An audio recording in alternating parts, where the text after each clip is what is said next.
சென்னையில் ஆபரண தங்கம் விலை வரலாற்றிலேயே இல்லாத உச்சமாக ஒரு சவரன் 60,000 ரூபாயை கடந்து விற்பனையாகிறது. சென்னையில் 22 கேரட் ஆபரண தங்கம் விலை இன்று ஒரே நாளில் சவரனுக்கு 600 ரூபாய் உயர்ந்துள்ளது.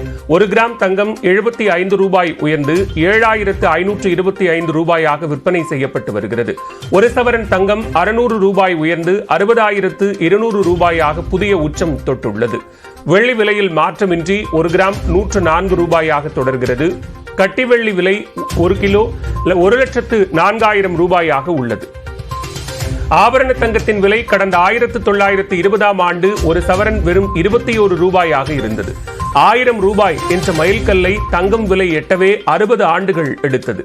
2009ஆம் ஆண்டுதான் தங்கம் முதல் முறையாக 10,000 ரூபாயை எட்டியது. அடுத்த 7 ஆண்டுகளில், அதாவது 2016ஆம் ஆண்டுதான் தங்கம் விலை 20,000 ரூபாயை தொட்டது. இதேபோன்று தங்கம் விலை 30,000 ரூபாயை கடந்த 2020ஆம் ஆண்டு எட்டியது. 40,000 என்ற மைல்கல் 2022ஆம் ஆண்டு எட்டப்பட்டது. அடுத்த 2 ஆண்டுகளில், அதாவது கடந்த ஆண்டு மார்ச் 28ஆம் தேதி முதல் முறையாக 50,000 தொட்டது. அடுத்த ஓராண்டுக்குள் தங்கம் விலை 60,000 ரூபாய் என்ற புதிய உச்சத்தை தொட்டது.